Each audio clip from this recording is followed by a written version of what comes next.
Well, it's wonderful to be in Brussels. I actually, in the 90s, lived here. I was posted to the U.S. mission to the EU.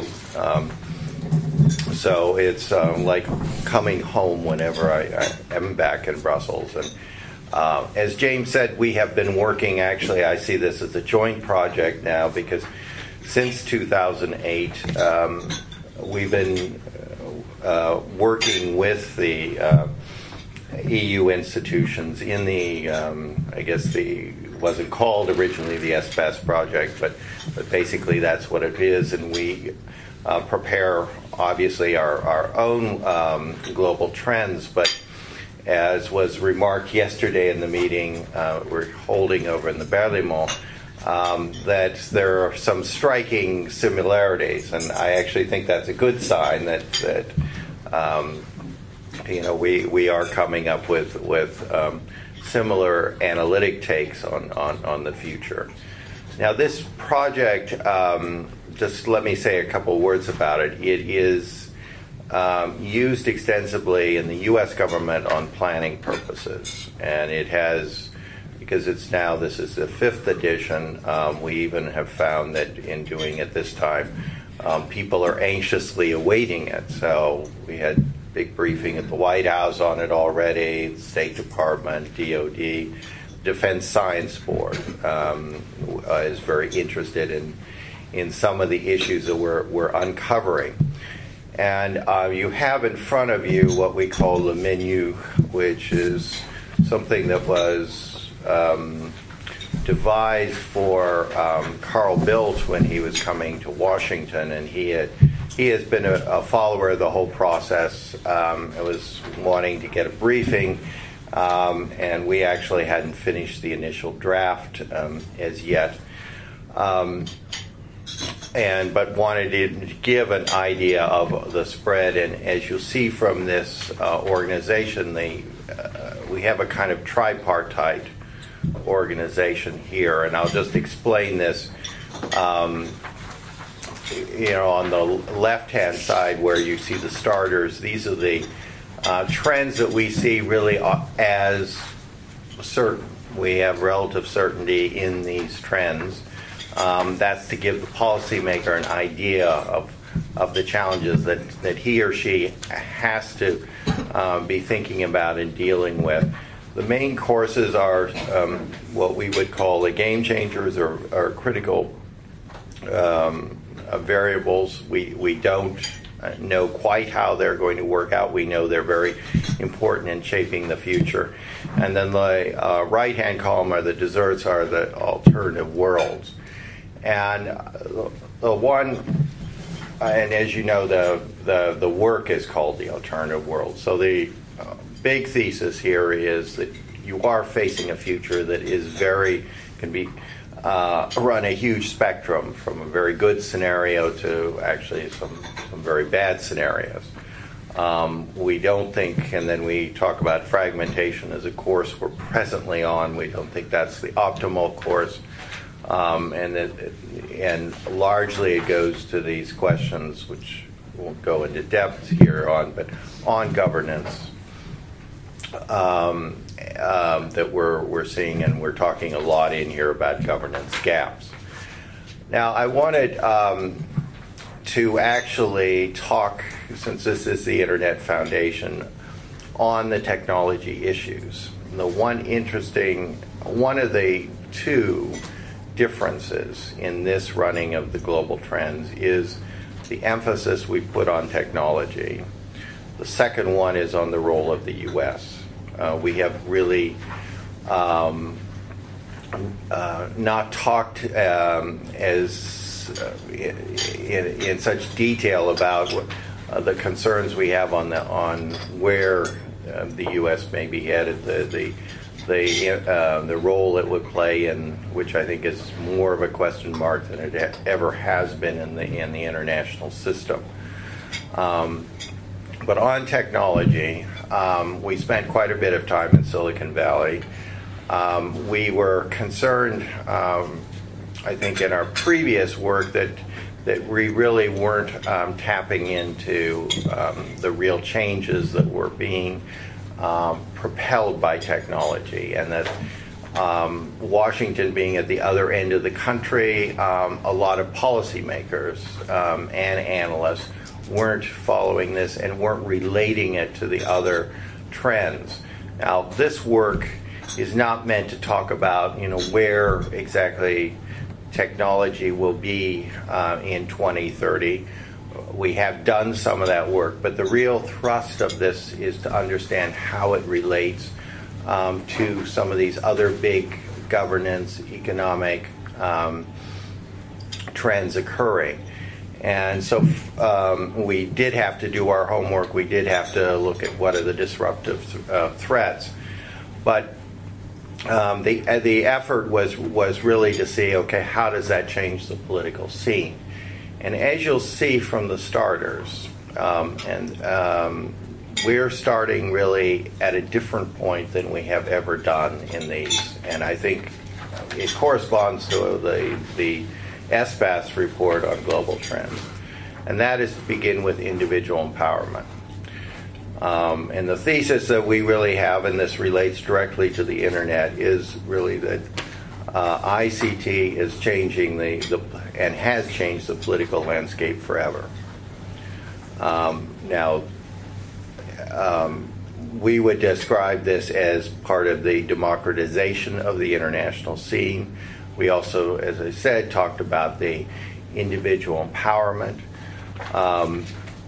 When we talk about the democratization of the international scene, what we're alluding to here is that it's no longer a world of states, that now it's very much a hybrid world where you're talking about non-state actors who have credible powers, a lot of it coming from technology. When we're talking about the individual empowerment, we're talking here certainly about the growing middle class, income, rising incomes, rising education, health levels, but we're talking more than that, and that has to do again with IT and how individuals are now being connected. And this isn't in the Western world, actually. Some of these that we're really following are in rural India, rural Africa, and the degree to which particularly mobile technology has connected people in ways I think that we did not understand 5 or 10 years ago. Now, there was quite a bit of discussion yesterday, and when we have taken it around to various places, we always get a lot of discussion on this point. I can tell you when we were in Beijing about 4 weeks ago, the head of one of their premier think tanks kind of leaned over the table and said, well, yeah, I get this individual empowerment, but the state is really the most important entity here, isn't it? And we had to really push back. Interestingly, in Shanghai, they really did get it. And I think that's, I've gotten the same reaction a little bit when you're in Washington, which is still very state-centric, and when you go to Silicon Valley, where they're talking about kind of the disappearance of the state over time. Which, but I think a broader issue here is whether this empowerment is of the individual or whether it's of ethnic, religious, nationalistic identities. And I think, to be truthful, I think the jury's probably out on this. I would emphasize, I think it is more on the individual empowerment level. But for the political types and for those following politics, this is a critical question whether the IT revolution is going to end up of reinforcing kind of particularistic identities, whether it's ethnicity, whether it's religion, whether it's nationality, or whether it's a broadening.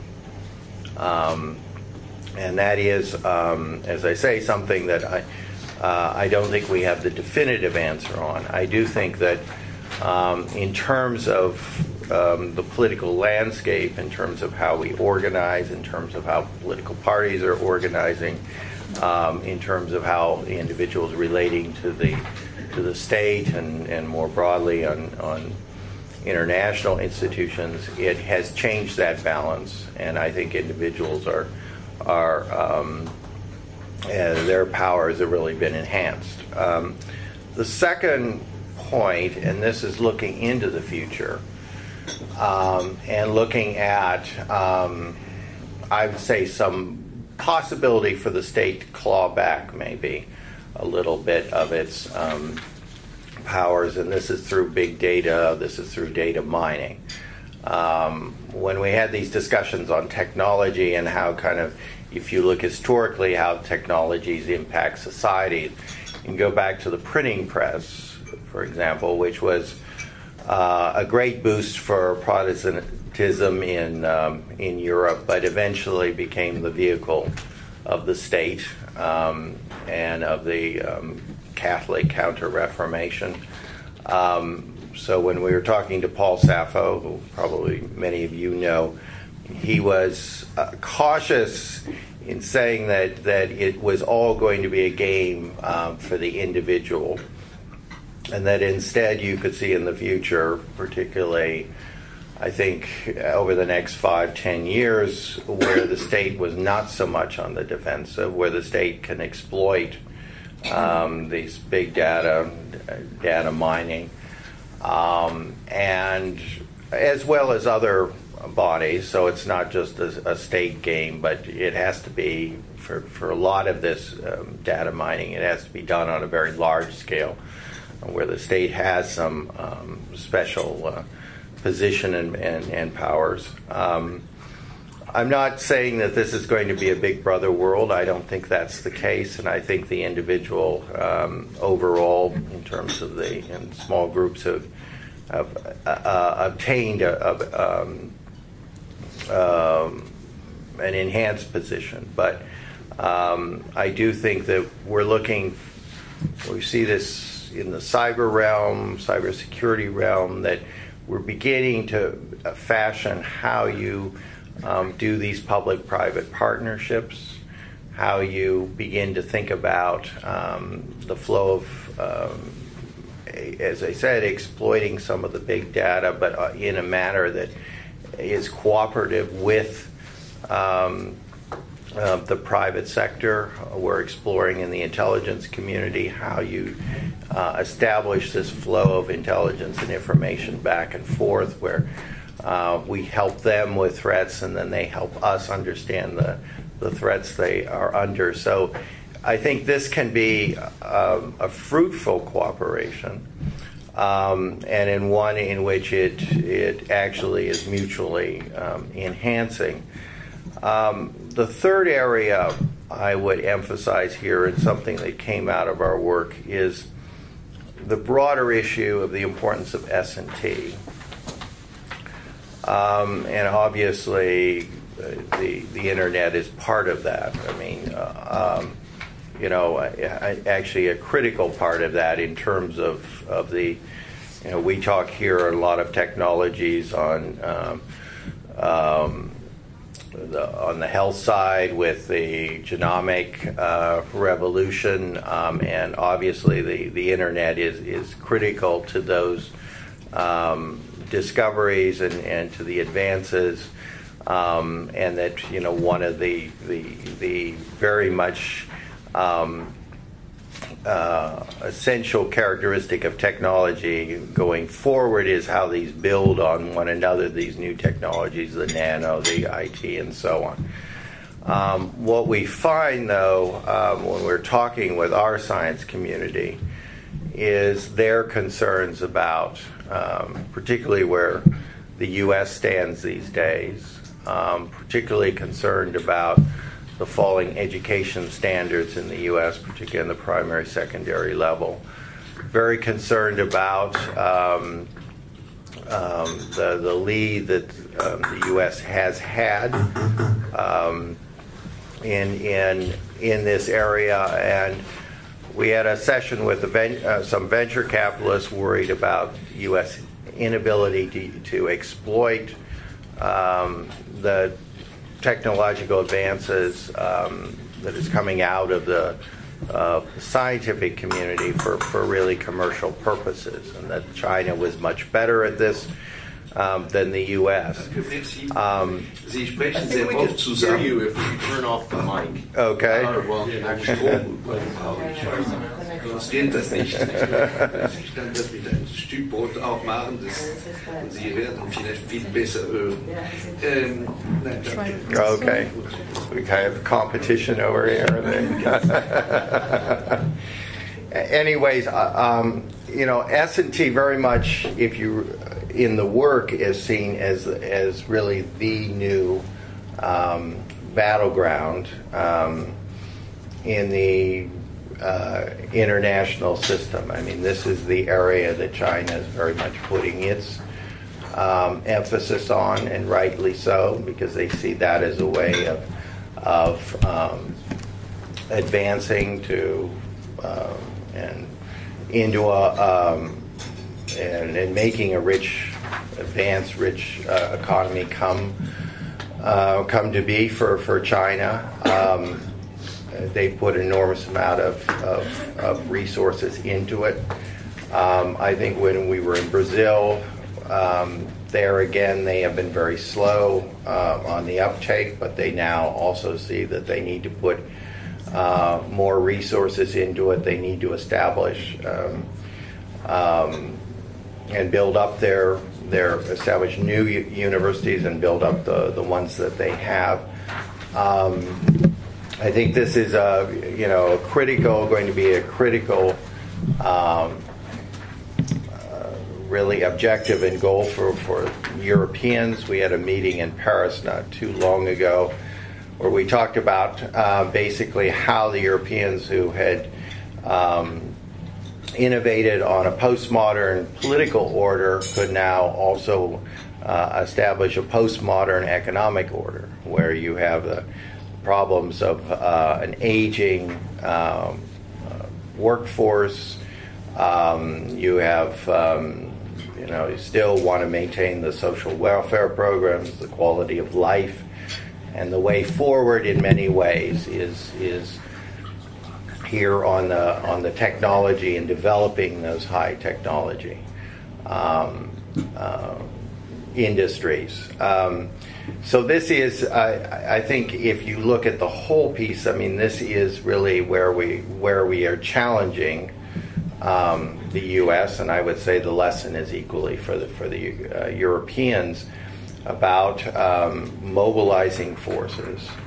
We connected also with the challenges we face here on the environmental side with water, and this is one of the starters at the bottom. If you look, talking about likely food crisis, water crisis in the future, but the technology in many ways and the rapid deployment of technologies is a critical element in staving off those crises. So technology, as I said before, is along, I think, with what we talk about on governance and what we talk about the U.S. is the centerpiece of really this study in a way that it has not been before. I would, just in concluding, say that as James mentioned, we're in a period here where we're revising the work. We invite reactions to it. I think we had some good discussions yesterday. I'm more than happy if you provide me with your emails. We can send you the full draft copy. We also have a blog going at the moment on it, and we also have a closed internet site for more confidential with some of our intelligence partners around the world. You're more than welcome to join either of those forums. I mean, this, as we have emphasized throughout, this is the process, I think, in thinking about the future is really as important as the eventual product. And with that, I think I'll conclude and just invite your questions and comments.